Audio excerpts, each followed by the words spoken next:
3CR, your station, your voice. Thanks for choosing a 3CR podcast. Throughout June, we're running our annual radiothon, where we ask you, the listener, to make a donation so that we can continue to make great radio. Your donation will help keep us community-owned and community-controlled. Go to 3cr.org.au/donate, and with that done, please enjoy the podcast. But you also had people that were very fine people on both sides. And the aliens would mind meld and give them the technology. They're bad aliens. So are you surprised the Nazis were influenced by demons? No, if demons are real, I would definitely think they'd be on the side of the Nazis. Yeah. McDonald's is connected to the Clintons. They chop up the bodies and put them into the sausage and hamburgers. People are being cannibalized. Look it up. And I'm watching CNN talk about this as violent white nationalist protests. We have done everything in our power to keep this peaceful, you know? It's Pepe's become kind of a symbol. You're listening to Yeah Nah Pasaran, a show about fascism and its gravediggers. I'm Cam Smith, and this week, we have a very special treat for your ears, gentle listeners. As you may recall, a few weeks ago, we spoke to Richard Seymour about his book, Disaster Nationalism, which was all in aid of promoting an upcoming speaking event with Jeff Sparrow at the University of Melbourne. And then by the time that we went to air, it had entirely sold out. And so there was plenty of demand, but not enough Richard Seymour and Jeff Sparrow supply. But we've come to correct that imbalance. The good folks at the new International Bookshop have donated the audio from that conversation, and here it is in podcast format for your listening pleasure. So give it a burl into your ear holes, and if this is the sort of thing that you like to hear and you would like to hear voices like this continue to ring out across the airwaves and across the pod waves, then please consider making a sneaky little donation to 3CR, which is currently undergoing some sort of radiothon, I understand. 3cr.org.au/donate is the URL to punch in, or you can give us a ring during business hours, 9419 8377. Folks, here is Richard Seymour in conversation with Jeff Sparrow. One of the many things that I enjoyed about this book is the fact that it's a comparative study. So as well as talking about the Anglophile far right and the European far right, you bring in a whole series of figures who are often missing from the conversation, at least in the Australian left, when we're talking about the far right, whether that's Duterte in the Philippines or Modi in India or Bolsonaro or even Netanyahu. So I thought that might be a good place to start. What is it that allows us to unite all of these disparate figures, these different movements from different countries, different histories, under the banner of disaster nationalism? What is it that allows us to say they're all part of the one phenomenon? Good point. First of all, I'd just say, I think when we're talking about the global far right, it's the real innovations have come from the global south in this conjuncture, not from the global north. So it's time, once again, to provincialize Europe. I didn't start off by trying to figure out what they all had in common. I realized that the far right had done well in India, had done well in Brazil, had done well in a lot of very large population countries. And I also realized that the discussion about the US was endlessly recursive and vacuous. You could have a debate about whether it's status anxiety that's driving this, meaning fears about race, or economic anxiety, meaning the left behinds. And all of this is so mired in ideology, and quite a lot of it is gently, subtly apologetic for the status quo, that I find it pretty useless. So I thought, let's look beyond Europe, let's look beyond the United States, partly because when you look at, say, the Hindu nationalist right in India, you certainly find points of comparison with, say, Trump, or let's mention Netanyahu. You do also find very substantial differences. For example, obviously, you're not going to hear about the white working class in India. It doesn't work that way. More importantly, the role of ethnicity is much more pronounced in Indian nationalism. Go to the Philippines, not so much about ethnicity. It's much more about moral status, being a drug addict, being somebody who's bringing down the fabric of the country, demoralizing it. Go to Brazil, it's much more about communism, anti-communism, and the emerging kind of evangelical churches and so on. So what do they all have in common? In a way, what the Global South positions have in common is that they have no interest whatsoever in all this chatter coming from Trump and the Global North fascisms about ending globalization, about protectionism, about tariffs. They're not interested in that. Doing that comparative analysis tells you something. It tells you that all this talk about globalization and tariffs is a reaction to relative imperial decline. Mm-hmm. And that's exactly what it is with Trump. This is not something that, in fact, Duterte was openly critical of protectionism. Bolsonaro is quite aggressively liberal in economic terms. Modi could be described as an authoritarian neoliberal. Certainly, Orban has adopted and internalized certain neoliberal predicates. Marine Le Pen has experimented with authoritarian neoliberalism in various ways. Just to say, once you start looking a bit further afield than America or Europe, for your examples, you develop a much broader set of resonances and contrasts.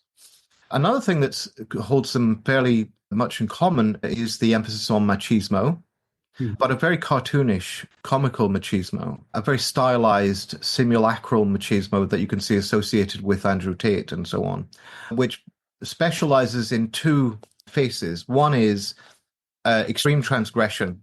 We do what we want. Andrew Tate talks about how when he moved to Romania, he said, "I'm not a rapist, but..." That's always a bad start to any statement. And then he went on to say, but I moved to Romania because you can potentially get away with rape there, and I just like being free. Now, and his fans love this stuff. Maybe not the newbies, but the experienced fans, they lap this up.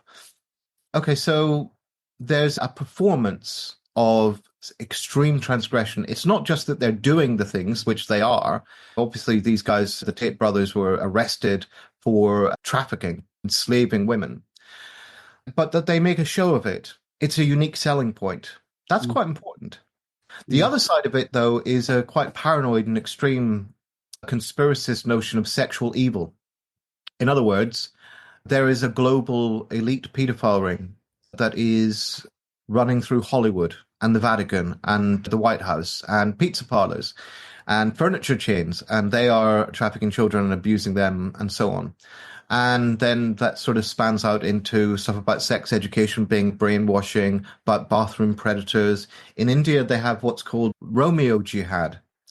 And what that means is they believe that young Muslim men are deliberately going out to woo and seduce Hindu girls in order to convert them and wage war on the ethnic fabric of the nation, the kind of original cuck fantasy of the Hindu right. I suppose then finally what brings them all together is that there's no utopian horizon. I could talk endlessly about what brings them together, but I'll just finish on this point. There's no utopian horizon.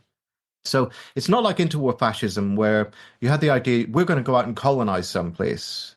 We're going to get a living room and we're going to enslave a bunch of people and they're going to work for you and they're going to make your lives better and you're going to have land and you're going to have a beautiful house and you're going to be the master race. Okay. Now that's a horrible utopian imaginary, but it is utopian. It's not like that today. There are vague resonances of a kind of utopian horizon in Indian incipient fascism, but I think much more you get a kind of bordered defensive nationalism. Stop things from changing, stop bad things from coming in, and let's wage war on the enemies within so we can purify the nation. And I think that's partly because they've been formed in a very different context. The interwar fascist movements, first of all, were challenged by communism. That was very important. They realized that in order to nationalize the working class, they would have to offer something quite significant. So they adopted programs of what Michael Mann calls class transcendence, where you offer significant reforms, but not to overthrow class, merely to adjust and change its spiritual significance, so workers feel included in the nation. And I suppose another aspect of it is that we do no longer live in that colonial situation. That's gone. which is partly why the racial politics of the far right has changed. We can't really talk about it as if it's the same as it was 50 years ago. The idea of relating to a colonial frontier, except perhaps in Gaza, where there's a very palpable situation of a colonial frontier, but by and large, that's gone. Those racialized sovereignties have mutated into other things. I think that there's no material context for them to develop a kind of utopian imaginary in their terms. The only effort I can see at all, actually, to develop any, if you like, material substratum for consent beyond exhortations to violence and revenge is what Trump and his gang are doing now in trying to reorganize global trade and use tariffs to bring manufacturing back to America. It's fantastical. It's nonsense. It's not going to work. But you can see at least the outlines of a program there. But I would hesitate to call that utopian. So there are some answers. Look, there's a lot there to unpick. I was struck when you were talking about the sort of bleakness of the masculine fantasy that's attached to these people. I just recently saw an Andrew Tate video where he was preparing for the day and he was drinking instant coffee, and then the discourse all became whether top G should be having instant coffee, whether it was gay or whether he should be having full bean coffee and so on.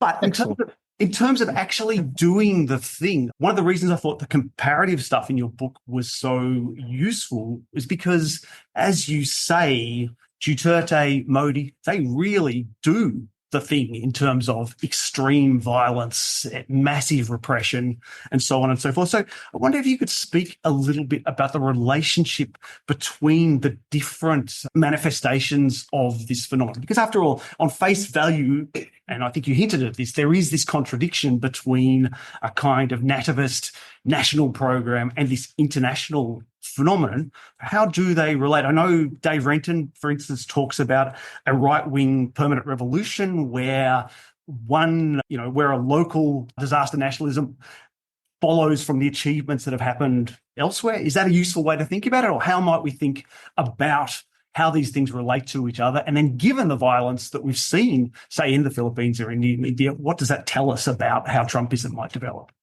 Okay, so I think it would be useful if we started with the Gujarat pogrom 2002, because I think that's the canary in the coal mine, and that will tell us a lot about the patterns that we're seeing. So in case anybody in the audience isn't familiar with that particular pogrom, what happened was that the BJP, the hard-right Hindu nationalist party in India that ran the state of Gujarat at the time, was heading towards electoral defeat. They had badly mishandled an earthquake the previous year. So there was a real disaster. They handled it badly. People hated them. They were going to get voted out. Then there was a fire on a train in which a number of Hindu pilgrims were killed. And although the fire was an accident, as several reports later explained, the Hindu right said that this was definitely done by Muslim mobs who charged towards the train throwing firebombs and things like that. No evidence for this was ever put up, but this was their argument, and they said this is genocide against the Hindu people. And they engaged in a campaign of exhortation and incitement, and they basically, along with police and businessmen, local businessmen, they encouraged people to go out, get weapons, hunt down and kill Muslims, and they descended on tower blocks and areas where Muslims lived. And I don't want to describe the detail of what they did, but they hunted, tortured, killed, raped, and murdered, including infants in front of their mothers. And they had a great time doing that. I think it's really important to say that they really give every evidence of having enjoyed, in a macabre way, what they did. Far from that outburst of insanity being an embarrassment for the state government, it rebuilt their electoral prospects. The vote went up, rather than collapsing, it went up 5 points. And it went up most in the areas where there'd been most violence. And in the months after the pogrom, Modi went around doing Hindu pride rallies, saying, if we can overcome the Alis, Malis, and Jamalis, meaning Muslims, the Muslims who'd just been subject to a pogrom, who wish us harm, then we can establish our pride as a Hindu nation, that kind of thing. And it was on that basis that the famous Gujarat model, which some of you may have heard about, there's an idea that the state of Gujarat built an extremely efficient, powerful, booming economy. Actually, it's a pure myth. All they did was cut funding to health and education and pumped it into corporate subsidies to stimulate investment. But no evidence it grew stronger than anywhere else or better than previously. Nonetheless, it was because of that pogrom that they were able to build the Gujarat model. So there's a basic relationship here between the dynamics of ethnic revenge and the political economy of the far right, which is muscular capitalism. Now, if you go and look at somewhere like the Philippines, Duterte came up in the southern city. I'm going to forget the name of the city now because I have a terrible memory for names. Sorry? Davao, I think. Exactly. Came up in Davao and essentially had used the same methods there as he was about to use nationally. Essentially recruited including members of communist organizations, right? Members of gangs too, whoever, to be death squads and go out and kill those whom he considered the corrupt, those who were considered to be criminals. He bragged that he himself had gone out killing criminals.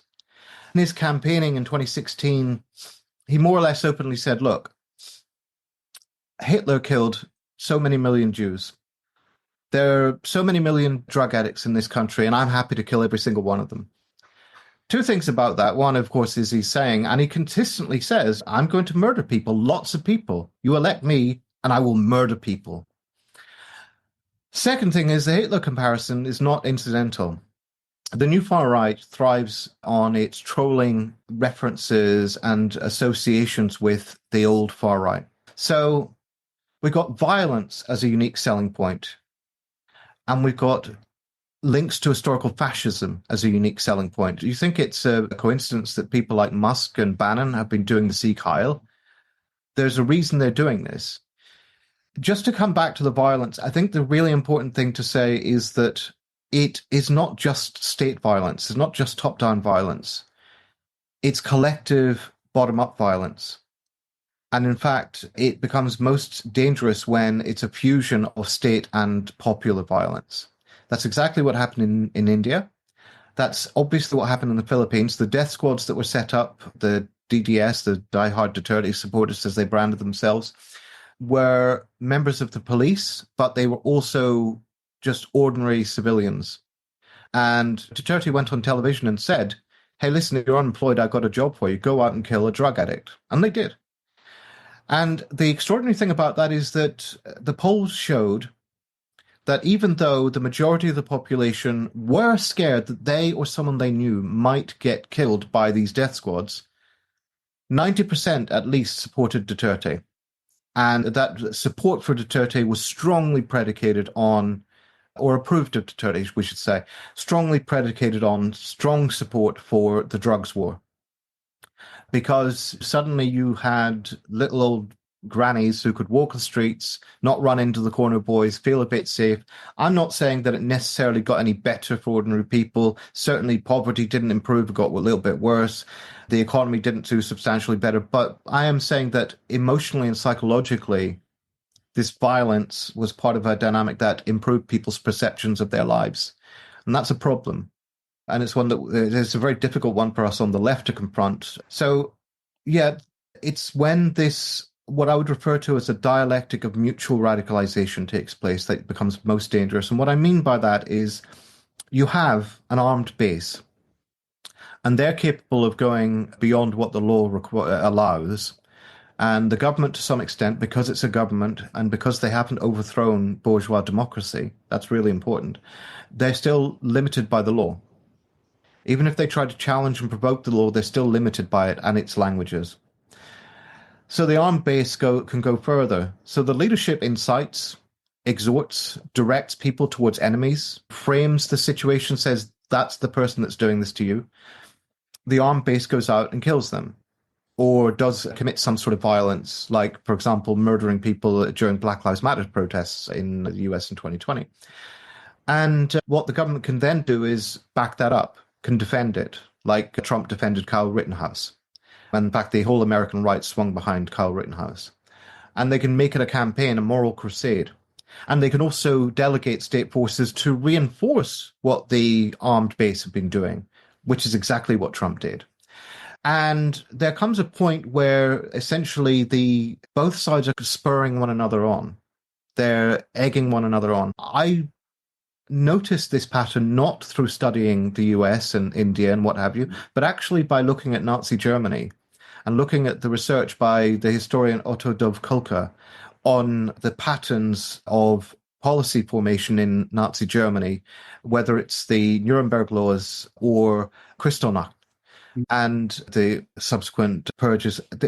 What was really interesting about this is that it started off with spontaneous grassroots action, often by members of the Nazi Party, but not encouraged by the Nazi elites at that point. The Nazi elites thought that this was precipitous. They didn't want to get into that subject right now. They had other things to do first. But the grassroots had riots. They fought with the police. They scapegoated the police. They said the police are the Jewish friends, etc., all that kind of stuff. And the police, who are the bedrock of the Nazi regime, were saying, you've got to do something about this. They hate us now. And so then that brought forward policy changes that no doubt they already intended. That's the kind of dangerous dialectic that you can see even under a dictatorship. And that's the kind of dialectic that I think is unfolding and has been unfolding in the West Bank with settler soldier militias, where you've got this fusion of state and collective violence. And that has basically been institutionalized in Gaza as genocide. Again, a lot to talk about there. I was struck in the opening of the book, you draw on the French Trotskyist Daniel Guérin and his notion of the fascism of the 30s, the classical fascism, as a brown plague that spread through a social contagion. I was really struck when I was reading that about what a different model of politics that is to the kind of mainstream politics that we deal with every day, where most people talk about this era as an era of disengagement, of apathy, of people not being involved in politics. No one says, oh, if you go to hear Anthony Albanese give a talk, you might contract Labourism. No one thinks that these mainstream ideas are contagious. So what is it about these kinds of ideas that gives them this virality? And I wonder, when you talk about that, it might be a good point to also raise an aspect of your class analysis that I thought was really interesting. We touched before, you mentioned before about this myth about the white working class. You make a class analysis, you refer to Marx, but you refer to Marx in terms of Marx's idea of passions. It's really interesting and productive. So I wonder if you could fold those things into an answer, perhaps. Okay, so there's a reason why our bourgeois leaderships are not particularly thrilling. And if you think Albanese is boring, I would like to introduce you to Sir Keir Starmer. We'll swap you. Yeah, but there's a reason why this happens, and it's a structural logic, and it has to do with the need of bourgeois parties, particularly in a condition of neoliberalism, I would say now post-neoliberalism, to demobilize people. The rule is people need to be got out of politics. They need to be shut down. They need to be bored. They need to be excluded. And I don't think that was wholly unintentional, but I think it became a structural logic that overrode individual intentions as well. And that coincides with another dimension, which is, of course, the turn as governments move away from basic ideas of fair provision, of gradually mitigating inequality, the sort of post-war ideas of consensus, which have been corroded and corroded. They move more towards incitement and scapegoating. They rely much more upon the theatrics of going after migrants, for example. It's the only way they have to be exciting when they need to be, which is round about election time, etc. They drill people with shots of adrenaline about dangerous national enemies, aliens, who are sexually tyrannous, violent, criminal, deviant. But crucially, they don't want you to do anything about it. They don't want you to mobilize about it. Now, the far right, they've got a very different attitude. They know they want you to do something about it. Politics exists to make you feel bored and excluded and alienated, and to basically say to yourself, the politicians don't care about me, I'm not going to care about them. I'm going to retreat to this little enclave of survivalism. I'm going to look out for me and mine and forget about the world. Totally understandable calculation, but a suicidal one, actually.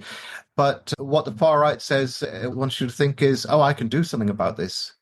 If me and a bunch of other people go down to where these migrants are staying in the asylum seekers hotel, we can set it on fire and kill them all, and that will make the government send them all back. And then our lives will get better because then we'll get our hospitals and schools back. It's a fantasy. It's a horrible, cruel fantasy, but there's a sense of efficacy, of agency there.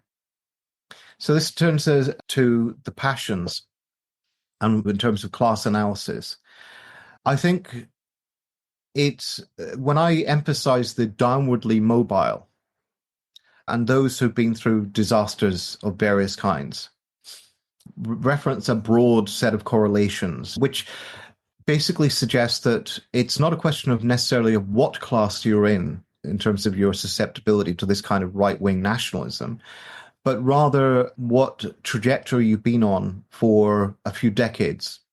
So if you've been on a consistent trajectory of relative class decline, even if you're still doing relatively well in yourself, then you're more susceptible to resentful nationalism.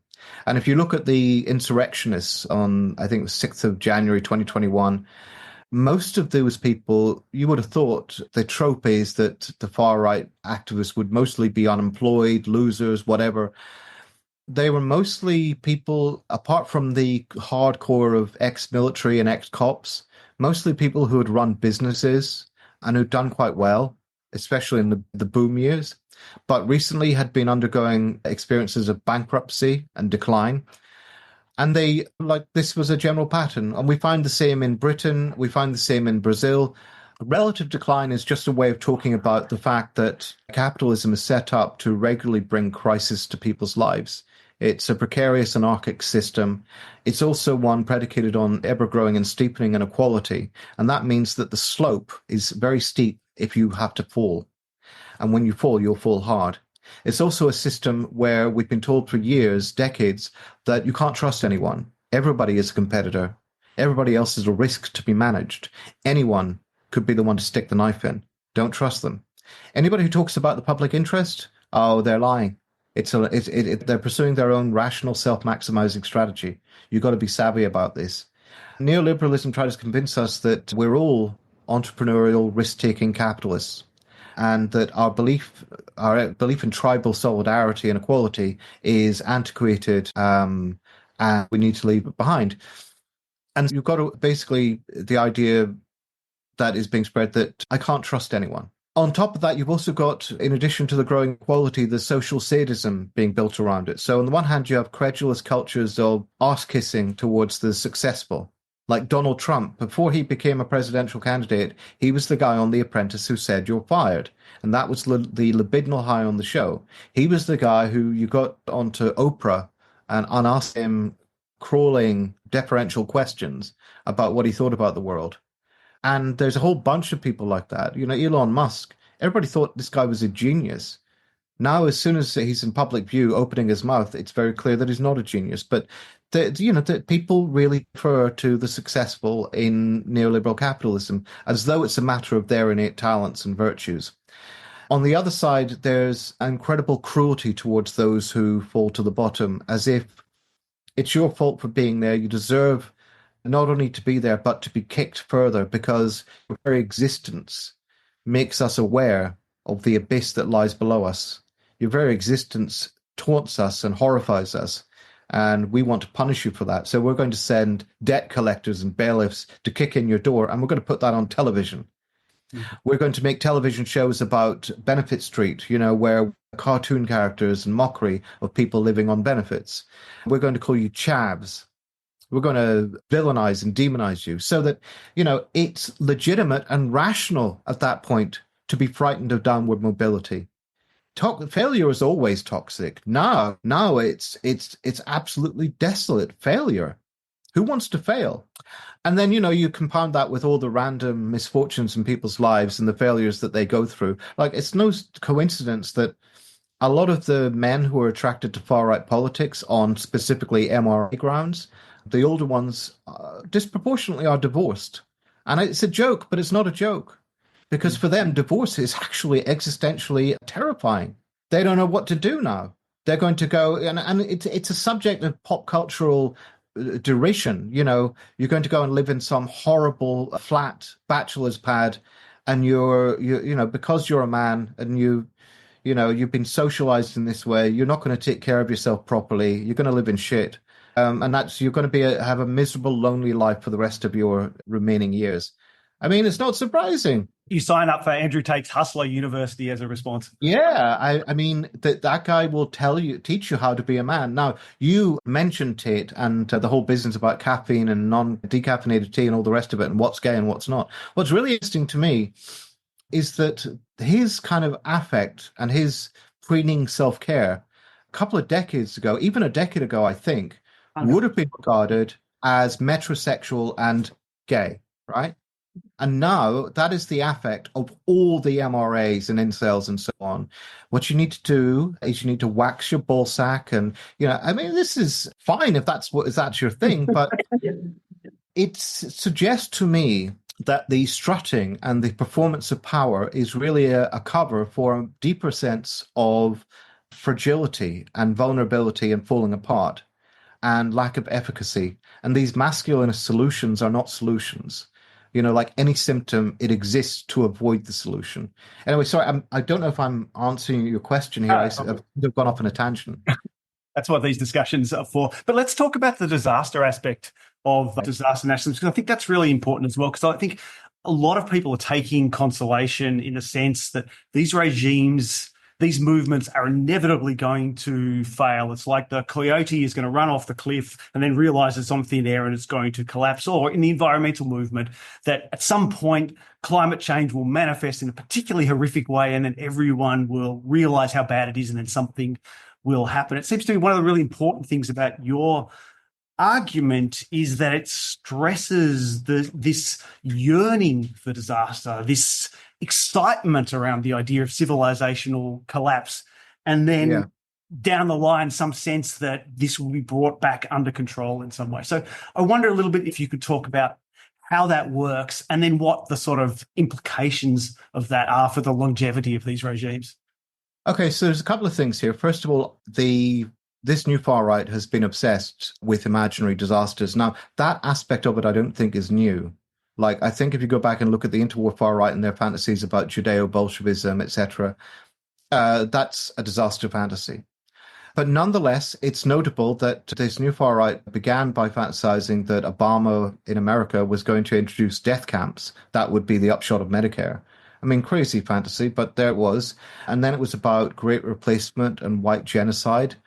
And then it was about COVID-19 being a plot to introduce the Fourth Reich. And, we've had a succession of them. And then we've got local variants, some of which I've mentioned. And I sort of had to ask myself, what's this about? Why are they enthralled by, magnetized by, riveted by imaginary scenarios of disaster when, after all, we are surrounded by disasters, real disasters? And let's be honest, those disasters may sometimes be momentarily exciting, in as much as when you're scrolling, doom scrolling, and you see like a flood in New York that's reaching up to people's elbows. For a moment, it's exciting, and then it becomes boring. And then it becomes like you become inured to it. And it just becomes distressing and anxiety-inducing. So why are they obsessed with contriving fake disasters that, and they never get bored with it? They just keep shuffling the same set of disasters and producing new riffs on them. And I concluded that just from looking at how this plays out in practice, that this is what they're doing is they're contriving much more interesting and better disasters to get worked up about. So, for example, in Oregon, state of Oregon in America, when they had the wildfires in 2020, which were the worst wildfires in living memory, were made worse by climate change, the local people couldn't understand why it was so bad. It was very weird. Why should we be having so many fires? This many fires all at once? Just weird. Somebody's doing this to us. And because they didn't believe in climate change, because they're conservative and, they don't trust the federal government, they got lousy information, no local news, all that stuff, they turned to memes. They've been hearing for years on YouTube that Antifa is a seditious conspiracy that wants to kill all the white conservative Christians. And they've been seeing weird things like, oh, the government's got us on lockdown now. They wanted to do that for years. That's the liberal totalitarianism. They got us on lockdown. And now they're marching in the streets for Black Lives Matter in the urban cities. They're going to come for us. They're coming for us. They're going to burn us down. That's what it is, the Antifa. So they start posting pictures of nothing at all, like a car in motion or a gas canister sitting somewhere. And they say, oh, this was seen earlier today. A couple of people were arrested for trying to set fire to so-and-so. And the rumors spread. And then it was picked up by, a local sheriff's deputy and gained legitimacy that way. And then it was picked up by Donald Trump. And there were certain local boards of trade and what have you, which echoed this stuff weirdly. And you had armed roadblocks and vigilantes roaming the streets looking for Antifa and pointing their guns at journalists and at, for example, black families trying to escape. You had guys who basically, when they were told, you need to get out, level 3 evacuation, get out or you're going to die. I'm not going to leave. If I see people doing crap, I'm going to hurt them. It's much more exciting to stay and die in the flames, apparently.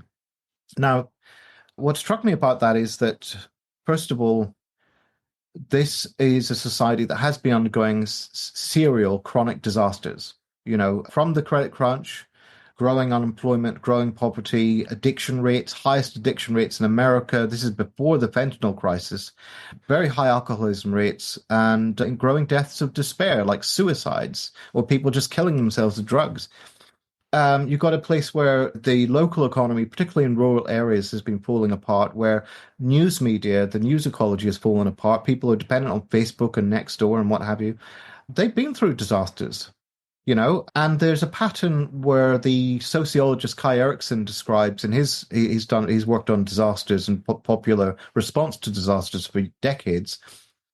And he says, usually what happens in disasters is that people are traumatized, they're psychologically concussed, they don't, become very animated and united and bond together. Often they fall apart and fight one another, and then they retreat into their shells, and they become very desolate and scared of life, very apocalyptic.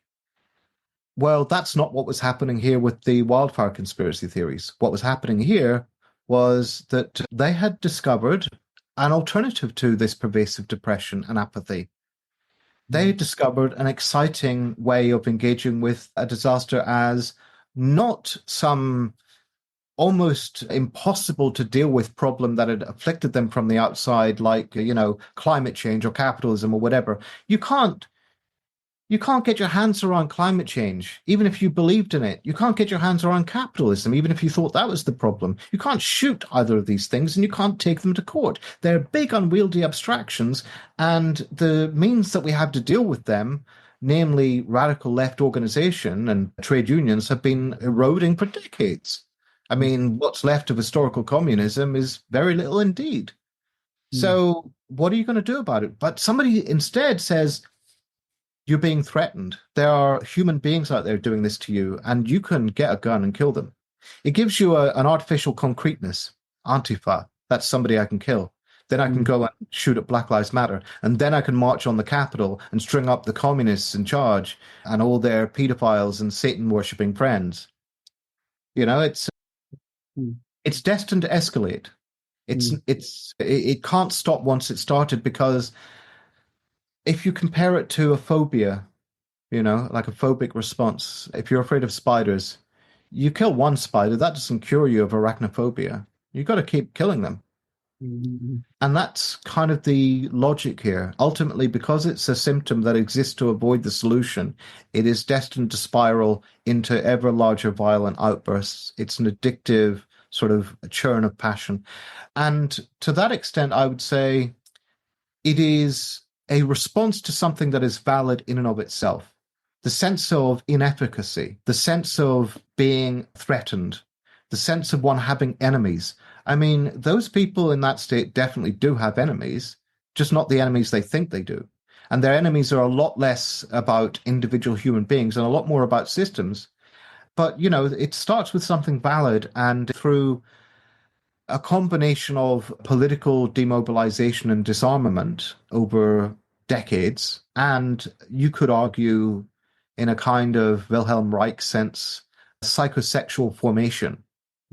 And the way that induces certain conservative or reactionary subjectivities, you get this combination of deference to power and a thwarted rebelliousness, an insurgency that has nowhere to go. And this gives you what's striking about these disaster scenarios. Take, for example, the QAnon scenario, where you're going to end up with a day of the rope or the storm.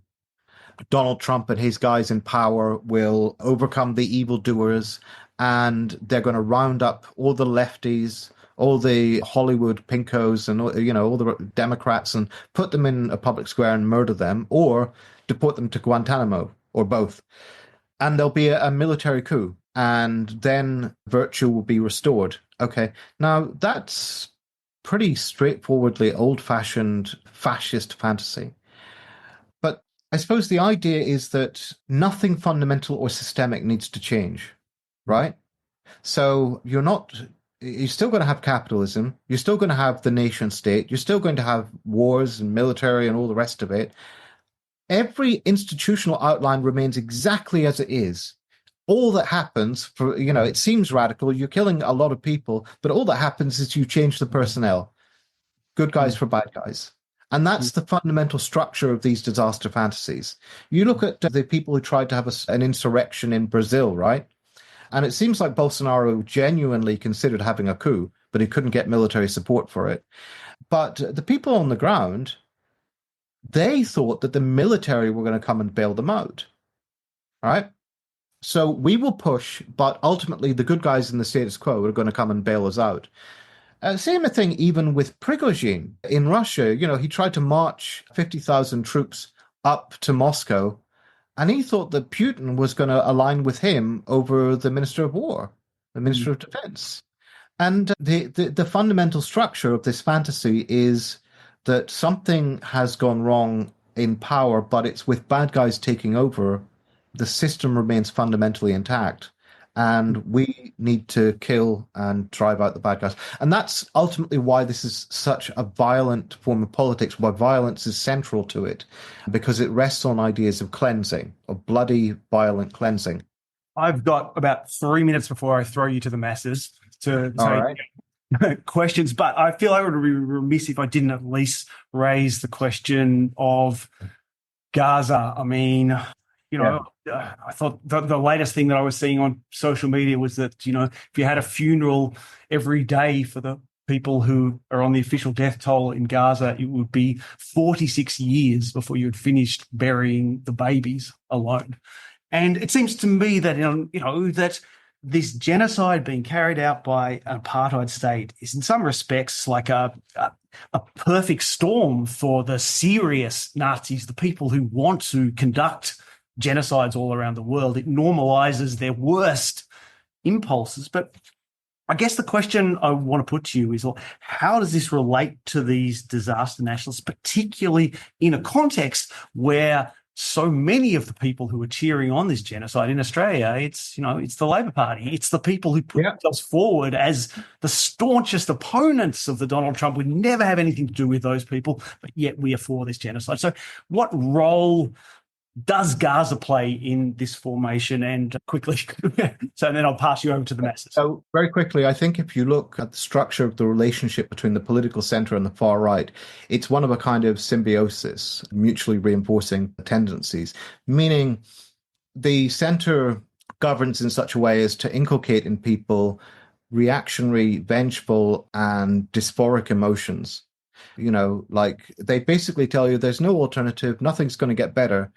For all the glitz and the showmanship of, you're going to have a better living standard in 5 years' time, nobody really believes this stuff. Nobody really believes anything's going to get fundamentally better.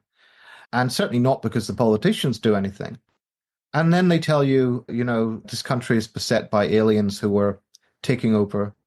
They don't agree with our values. They threaten our children sexually. They threaten our women. They threaten violence. They take our resources, they take our public services, they take our jobs. They bring down property values and living standards everywhere they go. They smell, they're dirty. These people have come over here and they are a putrescence. But you need to stay at home and only come out and vote for us. And the far right thrives on those affects. And I would say that it thrives on the way in which the mainstream center has gone much harder in pushing these ideas than they would have dared to do a few years ago. I think it's really important to say that, like, I remember back in the early 2000s when in Britain, the BNP, the neo-Nazi party, was doing extremely well electorally. And they were interviewed, because of course they were, by The Guardian. And they said, oh, we're really happy with the new Labour government because they're saying all the things that we want to say, which was absolutely correct. So they went, they created the space for these sort of incipient fascisms. What's happening in Gaza is the institutionalization of that symbiosis on a global level.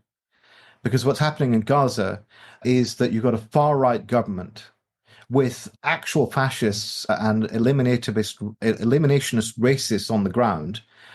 You've got an army of 20-somethings who have been given no written sort of structures of command or whatever. In other words, they've got a great deal of latitude to decide what they do and how they act on orders and so on. And you've got them blasted with genocidal incitement from every quarter, from the media, from the rabbis, from the state, from the army leadership, just everywhere. And they have been radicalizing for years. And of course, in Israel, the particular symbolic embodiment of that is Amalek, pure evil. And internationally, you've got the liberals who are basically not outright calling for the extermination of Amalek, but basically doing everything possible to justify this, to, give it a rationale that feels vaguely defensible within the framework of liberalism. And what that does, essentially, you have to follow it all the way. Once you've committed, you have to follow it all the way. Like, it's not a coincidence that no matter how dysfunctional and crazy the state of Israel gets in its conduct, and no matter how much the prolongation of this genocide is now clearly a prolongation of Netanyahu's career, right? So it's not even, the IDF leadership is even skeptical about going on at this stage. No matter, they're going to keep supporting it. Britain is going to continue to send surveillance missions from the RAF, from an island in Cyprus down to Gaza to help them bomb kids. They're committed to this. In other words, you're going all the way with fascism, all the way with genocide. That is what the significance of this is. It has set a precedent and an example for the future, unless, of course, we do something about that. All right. Now, I know we had long discussions about exactly how we were going to run this, but I can't remember exactly can't remember anything about them. Perhaps people just, if you have a question for Richard, put your hand up, someone in the front there. And I think the idea is you just speak really loudly and these mystical microphones pick things up. Hi, all right. My name's Jane.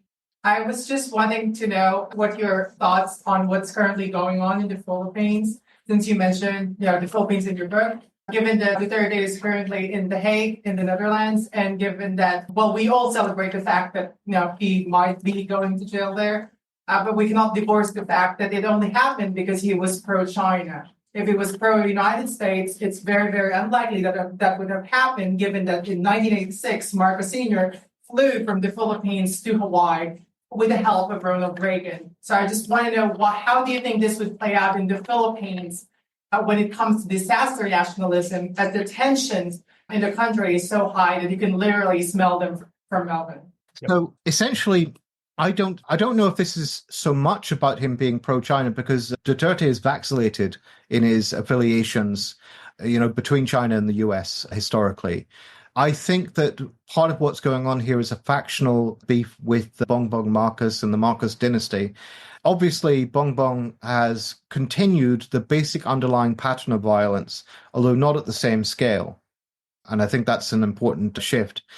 But that means that, the basic pattern of popular authoritarianism and collective and state violence continues, and it continues to be a danger. So I think that had Duterte not had his falling out with Marcos and not had these factional rows, it's very unlikely they would have allowed them to come and arrest him on the streets of Manila, which is what I understand happened. I don't know if I can say much more beyond that because, I'm not an expert on the Philippines national politics and I don't want to overstep my bounds. But I think it's quite correct that it's a good thing that he is arrested and he will stand trial for mass murders that he perpetrated, some 30,000 people killed, according to some estimates. My concern is that the state of public opinion and public organizing in the Philippines hasn't yet fundamentally shifted. I think, you need an alternative pole in Philippines politics and something that's organized from the grassroots that can overcome this unavailing dichotomy between elite sort of parliamentary democracy, the old corruption, and kind of Duterte style, Marcos style, macho violence. And we're not there yet. Yeah, thank you so much for that. It's a huge fan of your written and spoken word. So, yeah, great to see you somewhat live. I've got a question about this notion of relative imperial decline and whether there's a kind of almost paradoxical handbrake in that the global south reactionary countries are still neoliberal economies in for most part. I mean, this is, obviously it took longer for there to be structural adjustment and so forth. And you could make the claim that the institutions that did that are sort of zombie institutions if we're accepting that the global north is, global north liberalism is collapsing. But there are still debts to be paid. And aren't these global south economies, in a sense, much more amenable to a more sort of classical Marxist account of class in terms of political subjectivity? A la sort of the 18th Premier. So there's still opportunities for capital investment because, somewhere like India, you've got, your tech sector and a vast underclass, just sheer population, the informal sector, Brazil, the wealthy farmers who back Bolsonaro, there's so many people who work in care work, large middle class, a lot of informal employment. The Philippines, a lot of low-paid tech, farming, a lot of outsourcing of care work again. So, again, I hope the question is starting to emerge. So relative decline, is it, do you feel like it's in two senses, in that the USA can still fund a genocide, even though their own life expectancy is in decline, but also relative in that the global south, right-wing authoritarian states still rely on a more or less classical neoliberal economic model. So there's almost a sort of reversal here, where for Trump to beat his chest and, go on about immigrants and do all the awful things he's doing, he does sort of need a sort of neoliberal stability amongst those strongman states in the global south. So very briefly, I don't think Trump needs those states to be part of the neoliberal system as it has existed. I don't think he particularly cares. I think Trump wants to destroy global liberalism as it has been perpetuated by Washington for decades. I think he and Vance and all his allies believe that this has been utterly disastrous for the United States. They think that what it has done is that it has served to expand Wall Street's profits while basically transferring the working class and industrial base to East Asia. And that the very fact of there being a large number of upwardly mobile middle-income countries like India, like the Philippines, like Brazil, like Argentina, and so on, who are becoming globally important, I think that they would regard that as evidence that the old structure hasn't worked. But we need to distinguish two senses of neoliberalism here. Okay, so first of all, there is neoliberalism in the global institutional sense, World Trade Organization, NAFTA, European Union, all of that stuff. And Trump has definitely reversed and broken a lot of that, although he hasn't gone as far as I think he would have wanted to. Then there's the sort of praxis of neoliberalism at the level of the state. And there, the situation is a lot more complicated because in the global north, what you have is kind of fusion politics emerging, where you have elements of industrial strategies and state interventionism, combined with elements of a kind of far-right neoliberal libertarianism, which is represented by Musk and Ramaswamy and people like that. And they're cutting in opposite directions. Like J.D. Vance wants the American government to invest in pro-family policies, natalist policies, meaning material support for American working class families, that kind of thing. I mean, I don't think that they take social security or welfare that seriously, but they do take family reproduction and natalism seriously. And he has talked about, using the state to support industries, to support working class living standards, all the rest of it. I think they regard that as an important hegemonic bid. How do you build hegemony to rule for the next 10, 20, 30, 40 years? You have to build a base in part of the working class as well as the radical middle class. But on the other hand, you've got promises we're going to re-privatize everything, Donald Trump says. And you've got Elon Musk let loose like, a bull in a china shop, just running around tearing everything up with his move fast and break things tech ethos. And actually, the result of that, apart from the attempted downsizing of the state and all the rest of it, is that they are creating totally unnecessary costs for themselves. Like by making government departments dysfunctional, they are losing about 1 year's worth of military spending and defense spending each year. That's massively dysfunctional for the state. And they're having to fire and rehire people as they keep losing in the courts. It's chaotic. Anyway, that's the structure of this. I think in the global south, the relationship to neoliberalism is actually a bit more straightforward. It's straight up authoritarian neoliberalism. Like there's thus far no effort to abbreviate that with any kind of industrial strategy because they're still upwardly mobile. They still have opportunities for further capital accumulation and profitable investment. In fact, they're the countries of the future in a way. And part of what's going on here, the reason they're turning right, is because they're looking at China and they're saying, why aren't we as big and rich and powerful as China? We need to do something about that. And the solution is a muscular capitalist one. So that's the best answer I can give you to that one. I have two questions. An analysis of classical fascism and the extent to which you think that it's relevant or not relevant to an analysis of some of the regimes that you mentioned, and new far-right governments, you mentioned Duterte and Modi and so on, because obviously there's this connection between an extra-parliamentary, on-the-ground fascist militia force in the backbone of a lot of these. At the same time, you mentioned limits of bourgeois democracy that a lot of these governments have to work within. So what's the connection between those two things in analysis of classical fascism, and especially how it relates to, for example, what's happening in Turkey at the moment, a government which is, some sections of the left has called Islamist for a while, others in the IS tradition, for example, rejected that. But now we're seeing, thousands of party members and militants that are being arrested. So where's that line, that analysis? The second question is just about the future of liberalism. So, obviously, class like smaller liberalism, social democracy, the contemporary left has been smashed, especially by what's happened in Gaza. That's from wedged Democrats, liberals, and so on. In the face of far-right governments, can you imagine a form of liberalism that kind of hides behind the left or that emerges in a new way? I guess I'm thinking about Delinque, their kind of surprising rise. I know that's related to anti-fascist protest work, but what's the state of liberalism? Not just that it's been smashed, but a new emerging. So two questions. So, firstly, just in terms of the relationship between disaster nationalism and historic or contemporary fascism, I basically coined the term disaster nationalism, riffing on Naomi Klein's term, because we needed something of a mediating concept between full-fledged, mature fascism and what you might call ordinary civic nationalism. So by talking about nationalism, I wanted to be clear, we're not talking about like the Scottish National Party or Catalan nationalism, or even Palestinian nationalism. We're talking about something that is moving in the direction of fascism, and so I define it as inchoate or incipient fascism.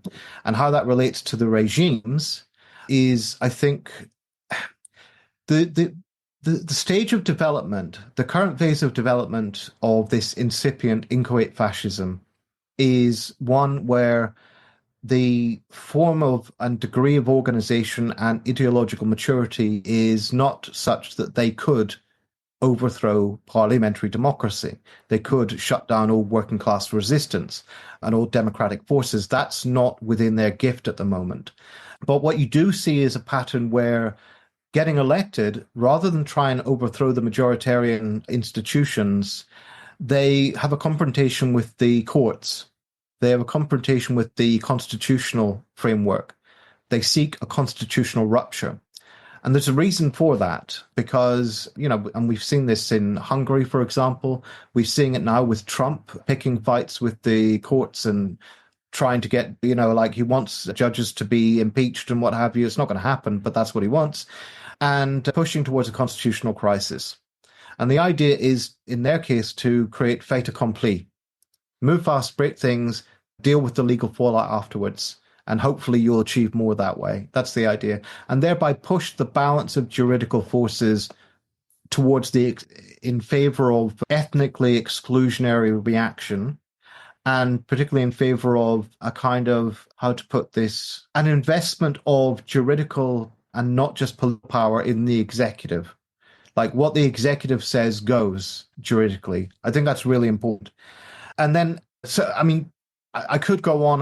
We have limited time, so I'm going to pause that part of the answer. In terms of what you say about the future of liberalism, I think it depends what kind of liberalism we're talking about here. I think it's always been necessary to distinguish between the liberalism of the state, which is the liberalism that basically wholly swallows ideas about the superiority of the West, which always defers to elected governments, and which essentially doesn't take its own ideas and concepts and principles very seriously, insofar as, take, for example, the liberals who, during the War on Terror, justified carpet bombing Fallujah or justified the use of torture. So there's that strain of liberalism, and then there's the liberals who marched against the war. And there's the liberals today who, will march with us against the genocide in Gaza, right? And I always say at least two souls of liberalism. And there's that. So in terms of the future, I would say those liberals who will march with us, I think, can be radicalized, and I think can even go beyond liberalism. Whereas those who are marching with the state, often with their Ukraine flag emojis and what have you, and those who are marching with the genocidaires in Gaza.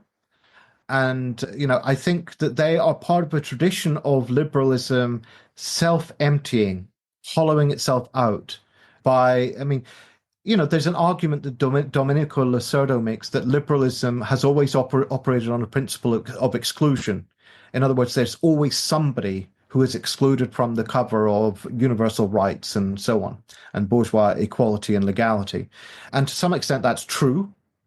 But I would say that insofar as liberalism has backed wars, imperialist murders, has rallied behind Zionism, and has basically backed a lot of domestic authoritarianism to control protests, and a lot of domestic racism, ostensibly on electoral grounds of pragmatism, we can't get elected, etc., etc. Insofar as they've done all that, they've internalized the kind of barbarism that will macro-mutate into fascism. So I think that there will come a point of clarifying and sorting through. And a lot of the liberals who are marching with the state are going to have to decide, which way they want to go. Just look at the history of fascism in Italy, in Germany, elsewhere. There were not a few liberals who ended up becoming fascists. And neoliberalism in particular has a particular predisposition to supporting authoritarian dictators who will protect capitalist property relations. So that, I think, is something like the future we face. Okay, we have to let Richard get on with his day and we have to go down the pub. So we've probably got time for maybe one more question. Let's go two together. Two together. Okay. All right. I think maybe the question that you got on a sidetrack of Jeff's was about the passions versus interests and the idea of Marx as a thinker of passions instead of interests. And I guess more practically, what is efficient about understanding these dynamics in terms of interests, especially class interests? Yeah. Sorry, I wanted to get your perspective on the relationship between the American far right and the Cold War with China. Obviously, a lot of continuity between Trump and Biden, a lot of contradiction. Yeah. I guess also a little bit about the business interests that have associated themselves with Trump in that context. Thank you. All right. Okay. Very quickly, in terms of the relationship between the passions and the interests, I think actually, if you really think about what an interest is, there's no contradiction. An interest There's a bourgeois notion of interest, which is basically avarice, right? The passion of avarice. But my conception of interest would be an intentional relationship to something in the world. If I have an intentional relationship to it, I have an interest in it. So if I can't sleep at night because of what they're doing at Gaza, and, for the first few months, sleep was the last thing on my mind, I have an interest in Gaza. It's not because I'm going to get money out of it. It's not because if I go on the protests, my wages are going to go up marginally, or I'm going to have cheaper energy or any of the rest of it. I have an interest in it because I don't want to live in a world where children are barbecued. And so we just need a more capacious notion of interest.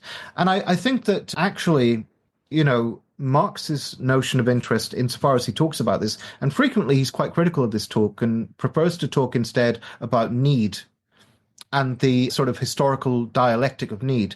But I think his conception is one where interests evolve historically, beginning with, for example, you might have an interest in getting better wages and you campaign with other people to achieve that. Then you find that you need one another. You develop a need for one another. So that's a social need, and that's a higher need, according to Marx. And then you discover the need for universality. In other words, I need everybody to have the same as I've got, or at least I need nobody to suffer in the way that I've suffered, or whatever. I need universality. That's communism. That's the highest sort of level of human need. So there's a dialectic whereby you can get from so-called avarice to something much more universalized. Sorry, I forgot what the second question was. Can you just quickly remind me? China. Oh, right. Okay. Right. So basically, I think what happened here is that Obama's attempt at the Transatlantic Trade and Investment Partnership to encircle China and to outflank China was the last gasp of Washington liberalism, right? And I think that it could possibly have worked, but it was, they'd had difficulties with it. And so what Trump sort of suggested upon getting elected was, well, no, China's our enemy and we need to dismantle all this apparatus of Washington liberalism, which has made them rich in the first place. And to be fair, China, there's an element of truth to this, because China is very clever. They didn't dismantle all their state investment policies and all the rest of it like Russia did. They, held on to economic sovereignty in a simple sense. I'm not describing it as socialist or communist or any of that kind. It's, quite a vicious form of state capitalism. But they kept control of the levers of economic policy making, and that was really important for the economic rationality and their ability to solve problems. And when they got invited into the World Trade Organization, they were ready. Their growth took off in ways that Washington could never have expected. They became a major global player. And they are headed to take over in terms of sheer economic scale from the United States. By some metrics, they already have, but really, I think that's because of their enormous population. And then they will become a military sort of power. There's no doubt about that. It's not like Trump's analysis is fundamentally wrong in that sense. It does come with a lot of paranoid conspiracist drivel about how, climate change is Chinese hoax and all the rest of it. So I think that because it's based on a real contradiction in the world system, it's unsurprising that Democrats basically took that up. I mean, even before Biden got elected, xenophobia had become a major preoccupation of Democrats, senators and congresspeople. And so Biden then gets in and radicalizes Trump's sort of xenophobic Cold War. And, they even have these little meltdowns. Do you remember Chinese weather balloons?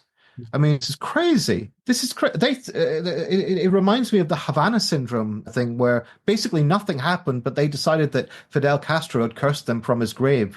I mean, this is the unconscious speaking in politics, but there is an underlying irrationality to the world system, an underlying set of contradictions and tensions. This is expressed at the highest levels in sort of Washington politics, and insofar as there are continuities between Trump and Biden, including on Gaza, by the way, including on Israel, the Abraham Accords and all the rest of it. Biden just kept Trump's foreign policy for the most part. That's because Trumpism is a genuine manifestation of a real contradiction and a real barbarism within the American system and a real mutation within the heart of liberalism. I hope that answers your question. I want to go and have some breakfast now. Thank you, Richard. It's my job to just wrap everything up by saying, First of all, a couple of thank yous to Matt and the Victorian Socialists, to Lucy and the Nibs who are selling books outside, to everybody who came here tonight, who may consider going over to the Clyde right now for a pint. But most of all, to you, Richard, like it was extraordinary to listen to you speak that long, to questions on the fly so eloquently in a way that's like somehow like saturated with detail, theoretically grounded, and yet still open and searching and sharing everything that you think about with us. It's like absolutely extraordinary, and all before breakfast. So thank you. Breakfast.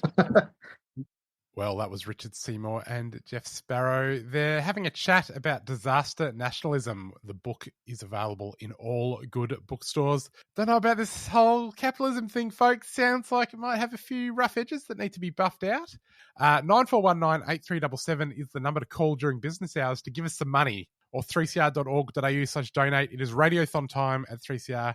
So I will miss no opportunity to ask you for a little bit of cash to keep voices like these ringing out across the airwaves, being broadcast out into space for aliens to learn about Marxism 1,000 years from now. See you later.